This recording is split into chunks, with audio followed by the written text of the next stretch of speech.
आज हम पुनः श्री बद्री प्रसाद शर्मा जी के साथ हैं और आज आप एक प्रश्न लेकर आए हैं, तो अपना प्रश्न बताएं।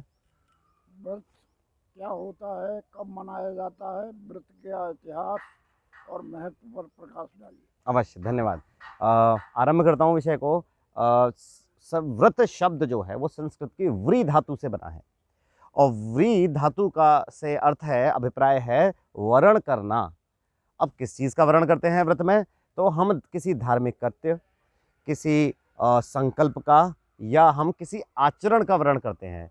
जैसे उदाहरण के लिए मैं बताता हूँ, धार्मिक कृत्य कि मैं प्रतिदिन या प्रति मास शिव की आराधना करूँगा, मैं जल चढ़ाने जाऊँगा, ये धार्मिक कृत्य हो गया।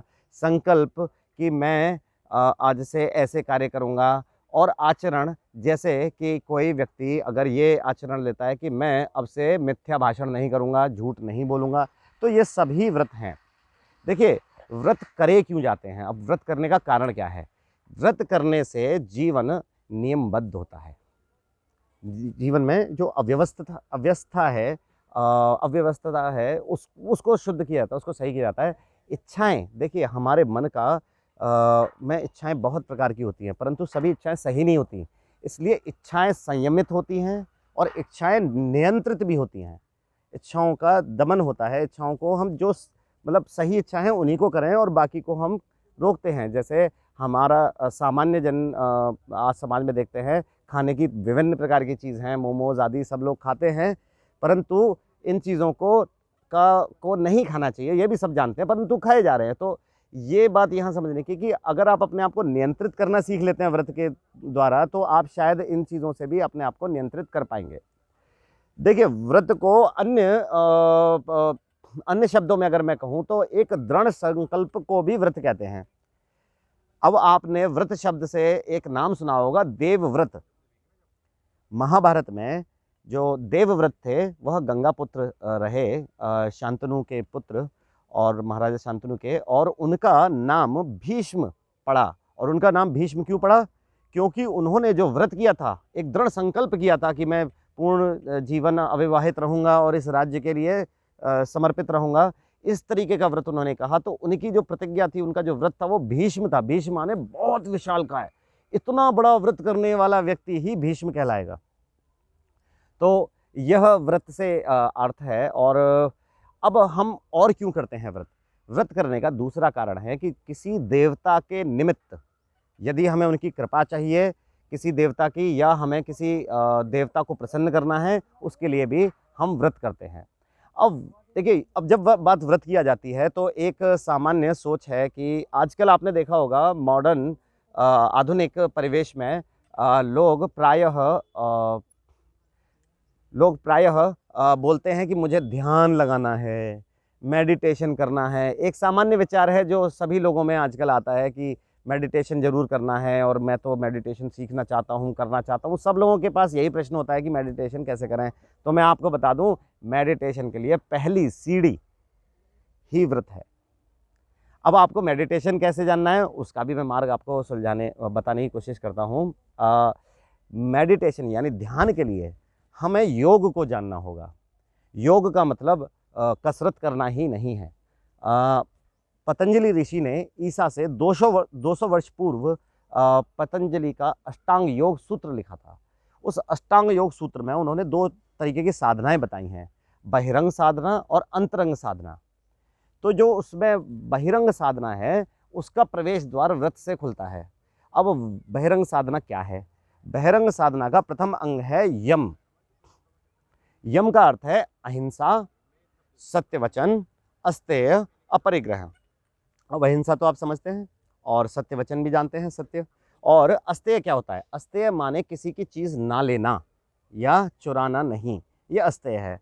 अपरिग्रह, अपरिग्रह शब्द बड़ा सुंदर शब्द है। इसका अर्थ होता है कि आवश्यकता से अधिक चीज को ग्रहण ना करना, मतलब आवश्यकता से अहित को अस्वीकार करना।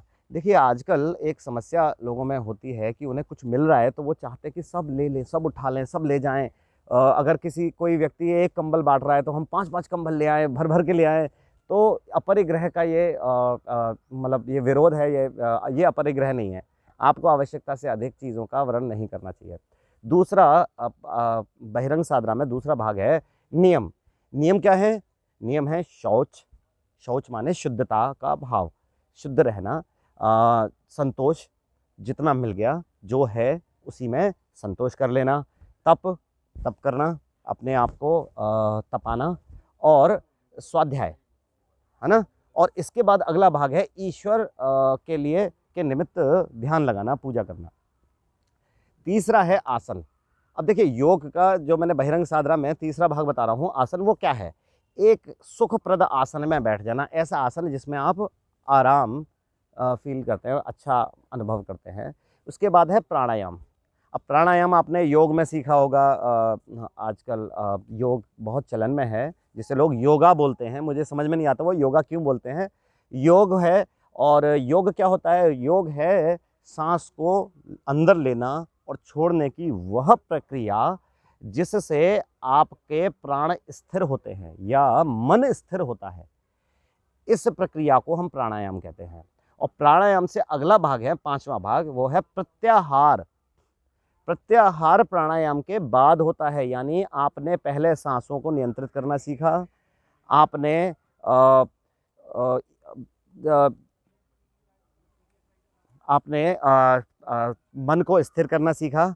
उसके बाद प्रत्याहार में आप अपने मन को बाहरी विषयों से अलग कर लेते हैं और अंतर्मुखी हो जाते हैं, अंदर, अपने अंदर ध्यान लगाने लग जाते हैं। यह योग का पांचवा, बहिरंग साधना का पांचवा चरण है, जो है प्रत्याहार। तो आप अगर सोचते हैं कि आपको योग करना है, ध्यान करना है, मेडिटेशन करना है, तो अवश्य आपको व्रत से आरंभ करना होगा। पहले व्रत करना सीखें। अब मैं अभी व्रत के भेद भी आपको बताता हूँ। व्रत के भेद हैं। पहला व्रत का भेद है सावधि। जिस व्रत की अवधि निश्चित हो उसे सावधि व्रत कहते हैं। दूसरा व्रत का भेद है निरावधि। जिस व्रत की अवधि निश्चित ना हो उसे हम निरावधि व्रत कहते हैं। इसके बाद होते हैं दैनिक व्रत। ऐसे व्रत जिनको करने का जो समय है वो दिन का है, जैसे रामनवमी आदि ये व्रत होते हैं, ये दिन के व्रत हैं। और दूसरा होता है रात्रि व्रत। जैसे हम शिव जी के निमित्त जितने भी शिवरात्रि व्रत आदि करते हैं, उनका रात्रि व्रत होता है। और इसके बाद भी दो और भाग हैं, मासावधि और वर्षावधि व्रत। कुछ व्रत मासों तक चलते हैं, महीने तक चलते हैं। कुछ व्रत जैसे चतुर्मास एंड वर्षावधि व्रत भी होते हैं, जो एक वर्ष तक चलते हैं। अब देखिए व्रतों के प्रकार क्या है। अब यहाँ लोग व्रत और उपवास आदि इन सबको एक ही समझते हैं, जबकि ऐसा नहीं है। व्रत के प्रकार में पहला प्रकार है उपवास। अब ये उपवास क्या होता है?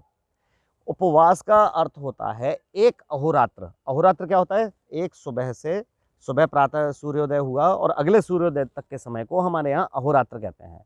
यानी एक सूर्योदय से दूसरे सूर्योदय तक भोजन ग्रहण ना करना, यह उपवास होता है। अब व्रत का दूसरा प्रकार है एक भुक्त। एक भुक्त व्रत का अर्थ है, आपने अपने घर में परिवार में लोगों को करते देखा होगा, जिसका आपको नाम नहीं पता है। मध्याह्न के अंतिम चरण में, अंतिम भाग में भोजन ग्रहण करना एक भुक्त व्रत कहलाता है। और तीसरा होता है नक्त। नक्त व्रत में क्या होता है कि आप दिन में और रात्रि के आरंभिक भाग में, यानी सूर्यास्त से 3 घड़ी बाद भोजन ग्रहण करेंगे।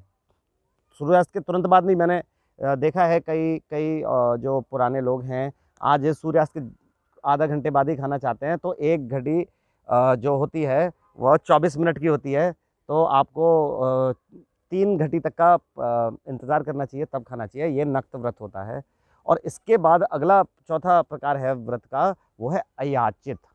ये जो अयाचित व्रत है, ये मुनि साधु लोगों के लिए होता है।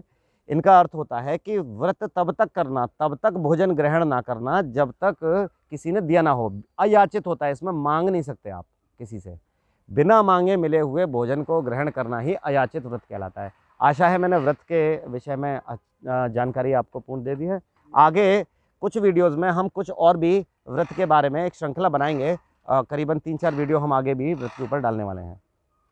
व्रत के सांगोपांग और इतिहास और विविधता का और धार्मिक महत्व का जो आपने विश्लेषण किया और उसको महत्व बताया, उसके लिए बहुत बहुत धन्यवाद। आगे इसी प्रकार से आप अन्य विषयों पर भी बताते रहें। धन्यवाद।